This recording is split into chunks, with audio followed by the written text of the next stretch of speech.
Halo semuanya, nama saya Igri Komang. Kali ini saya akan menjelaskan tentang tugas saya, yaitu spesifikasi prosesor yang rilis di tahun 2020 sesuai dengan kuartalnya. Jadi kuartalnya ada 4, jadi ada kuartal 1 sampai kuartal 4. Oke, nggak pakai basa-basi, tinggal saya jelaskan aja. Di kuartal pertama itu ada AMD Ryzen Threadripper 3990X. Segmennya digunakan untuk desktop. Lalu rilisnya itu rilis di kuartal pertama itu dari Januari hingga Maret. Nah, di sini yang saya dapatkan rilisnya itu di tanggal 7 Februari 2020. Frekuensi dasar prosesornya itu di 2,9 GHz. Lalu frekuensi turbo maksimumnya itu di 4,30 GHz. Terus kecepatan bus atau kecepatan jalurnya itu di 8 GB transfer per second. Cepat sekali ya.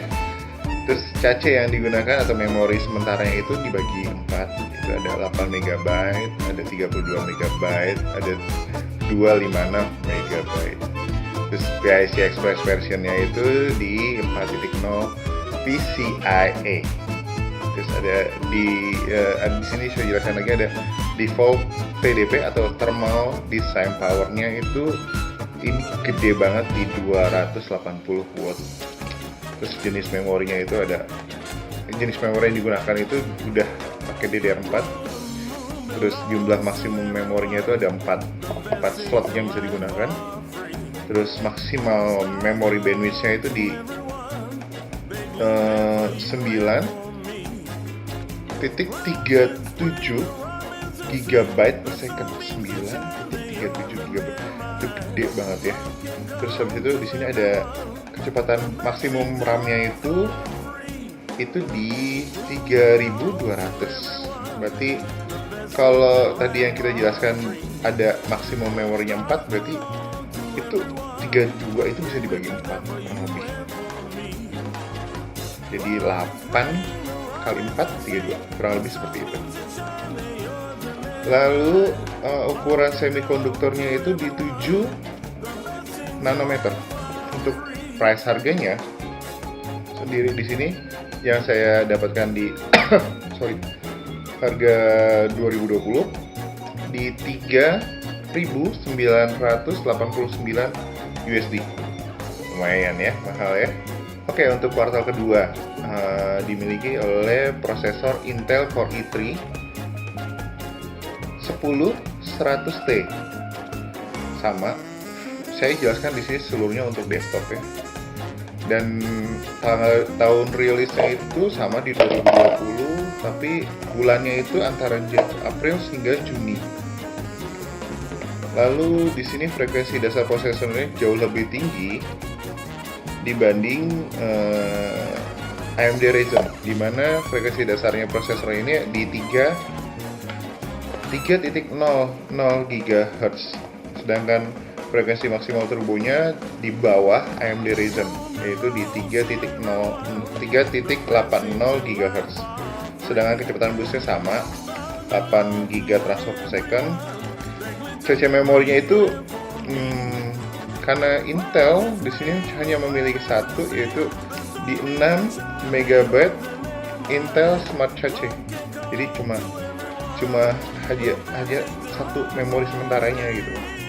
Terus PCI Express-nya ini di 3.0, ya di bawah PIC-nya si AMD, mungkin AMD jauh lebih tinggi di sini. Terus default thermal design power-nya di bawahnya AMD juga jauh sekali di 35 watt. Lalu di jenis memorinya tetap di DDR4, tapi serinya itu di 266. Jumlah maksimal saluran memorinya cuma bisa dipakai 2. Terus habis itu maksimal bandwidth-nya jauh di bawah AMD Ryzen di 41.6 GHz. Sedangkan kecepatan RAM-nya itu di 1066 MHz. Sedangkan ukuran semikonduktornya di 37,5 mm. Untuk harganya jauh di bawah AMD Ryzen, jauh di bawah AMD Ryzen, jauh sekali di bawah AMD Ryzen. Itu di 127,99 USD. Itu di tahun 2020 yang saya dapatkan. Oke, untuk kuartal ketiga, di sini ada prosesor Intel Core i7. Kalau ngomongin Core i7 harusnya ada komparasi dengan AMD Ryzen yang pertama saya sebutkan di AMD Ryzen 3990X. Nah, di kuartal ketiga ini Core i7 itu di serinya tuh di 1185 GRE, sama digunakan di desktop juga. Bulan rilisnya itu di Juli sampai September. Frekuensi dasarnya itu luar biasa lebih tinggi dibandingkan AMD Ryzen Core i3, dimana di sini frekuensi dasar prosesornya itu di 3,60 GHz, tinggi sekali. Sedangkan si maksimal turbo frekuensinya itu jauh lebih tinggi dibanding kuartal pertama si AMD Ryzen, kuartal kedua Core i3 di 4,0 GHz. Sedangkan kecepatan busnya itu sama, hampir semuanya sama, 8 GB transfer per second. Nah, cache memorinya itu lebih tinggi dibanding kuartal kedua, yaitu Core i3 di 12 MB Intel Smart Cache. Tapi PCI Express-nya tetap sama di 3.0. Untuk versinya Core atau Intel itu hampir semuanya di 3.0 untuk versi terbarunya. Sedangkan thermal design power-nya itu di 15 watt, kecil ya, nggak terlalu besar untuk size Core i7. Memori yang digunakan DDR4. DDR4 ini di 3200. Oke, cukup besar ya. Jumlah maksimal memori yang bisa digunakan di sini sayangnya hanya bisa 2, tidak bisa lebih dari itu.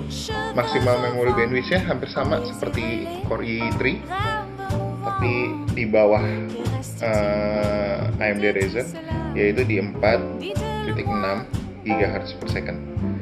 Sedangkan kecepatan RAM-nya 1600 MHz.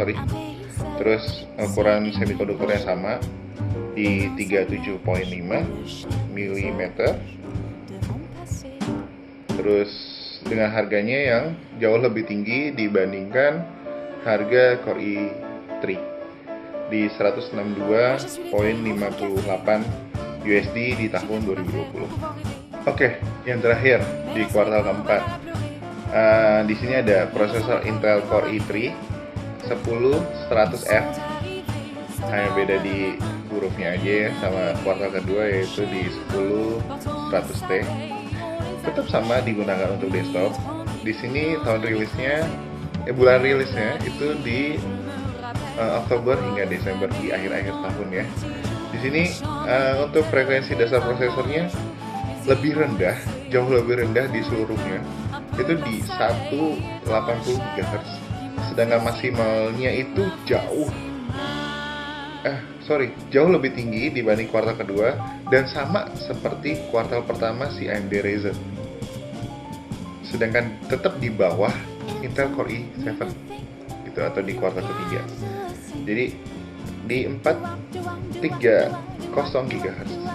Sedangkan kecepatan busnya tetap sama, semuanya sama di sini, yaitu kecepatannya di 8 GB transfer per second. Sedangkan kecepatan cache atau memori sementara itu ada di 6, sama seperti si kuartal kedua, 6 MB, tapi di bawah kuartal ketiga Core i7 itu. Sedangkan PCI Express tetap sama untuk Intel Core itu tetap di 3.0. Sedangkan TDP atau thermal design power-nya itu ada di 65 watt, jauh lebih tinggi dibandingkan kuartal kedua, yaitu Intel Core i3-nya jauh lebih tinggi dibanding Core i7. Jadi jaraknya lumayan jauh ya, 65 watt gitu. Sedangkan jenis memori yang digunakan DDR4 di 266, serinya sama seperti kuartal kedua. maksimum memori salurannya itu hampir semua core itu sama ya, cuma hanya 2 slot doang. Sedangkan jumlah maksimal memori bandwidth-nya itu sama. Oh, tidak, beda 2 poin, sorry. Beda 2 poin. Di sini ada 41,8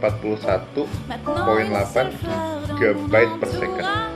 Sedangkan kecepatan RAM-nya itu sama seperti kuartal kedua, yaitu di 1066 MHz.